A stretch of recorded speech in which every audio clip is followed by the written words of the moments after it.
Hey everybody, it's Nicole from She's a Keeper Apiary again. I just wanted to talk a little bit about bees and what they do. So this is our second hive.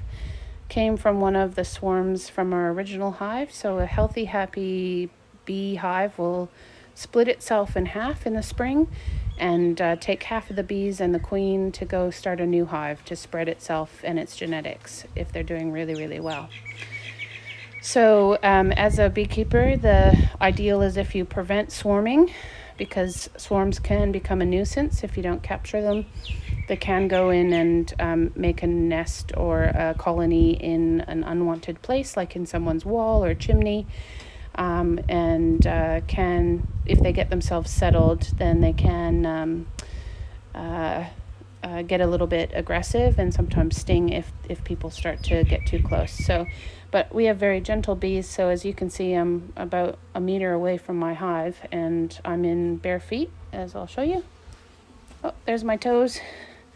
I'm just in shorts and a t-shirt because it's nice and warm, and they're not bothering with me at all. So if I get up and start opening the hive, then they can get a little bit curious about why I'm breaking into their home, and sometimes they look for a place to just give me a little bit of a warning. But I've only been stung twice. Both were my stupidity. So as you can see, sometimes we've got, I'm not sure if you can see the little spider that is, let me see if I can zoom in. We've got there's often flying insects around the hive because they can smell the honey. It has a nice, lovely, warm, sweet odor. So we get lots of little insects, and then the spiders love to come around. And I see that in lots of videos and posts from beekeepers online that they've opened the hive or picked up the hive box off of the pallet, and there's been a nice big spider trying to capture the insects that have been around. So, as I said in one of my previous videos, this hive has 2 boxes, but it's one hive, and you can see there's only one entrance. Oops. So one entrance, and thus one hive, even though there's 2 boxes on it.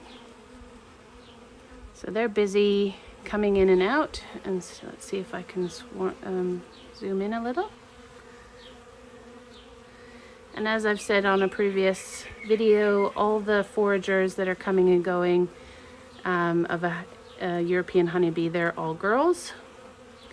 The boys don't do much other than go out and search for a queen from a different hive in order to mate with her, and then they actually draw, those are drones, and they die in the process of mating, so they don't actually come back. So if you've got a drone that's coming back to your hive, it means that he failed in his only job.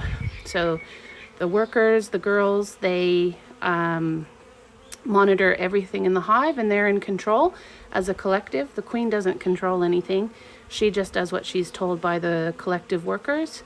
And if the workers decide that the mating season is finished, then they'll just eject out all of the drones, all the males out of the hive. So they physically pull them out and eject them and prevent them from coming back in. And that happens late spring, early summer, because all the drones do is eat and go out and try and find queens. And if they don't find a queen and die in the process of mating, then they come back and they eat more. So by the time mating season is over, the drones are no longer required, and they get unceremoniously kicked out of the hive. So it's a hard life for a drone. But the workers feed the drones as they feed the queen, and then when their time is done, they're out. But the little workers, they're working hard. You can hear the buzzing. They're very busy, but they're not concerned about me.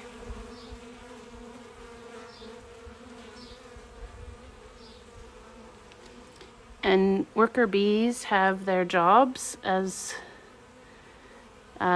based on their age. So when they first hatch out of their little cells, their first job is to clean the cell as a new baby bee. And then they stay in the hive for a while and do some cleaning duties, nurse the other babies before they hatch, and nurse the queen and feed her and make sure she's happy and laying eggs. And they build comb, honeycomb, to where the bees store all of their honey, their pollen, and their bees are raised, their babies are raised. And then at anywhere from 16 to 20 days of age, then the workers will graduate to become a forager. And that's when you see outside the hive lots of very uncoordinated bees flying around doing figure eights in front of the hive.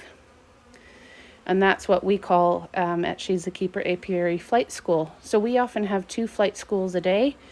We have one about 11 o'clock in the morning and another one in the early afternoon, maybe 1 to 3 p.m. So they come out, they do some practice figure eights, they figure out where they are in respect to the world, because they use the sun to navigate. And they figure out how to get out of the hive, where to go, and they start foraging. And then they spend the rest of their lives foraging until they die. And their lifespan is about 45 days from hatching. Sometimes in the wintertime, when they're doing a lot less activity, it'll be longer. It'll be up to about 3 or 4 months of age.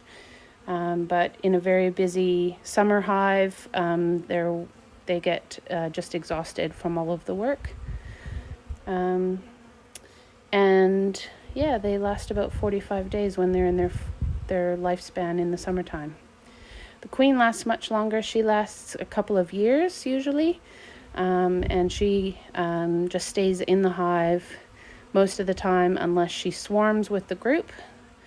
Otherwise, she just stays in and lays eggs. That's all she does. Anyways, that's a little bit about honeybees, a European honeybee, I should say. There's many different species. But stay tuned for the next video and have a great day.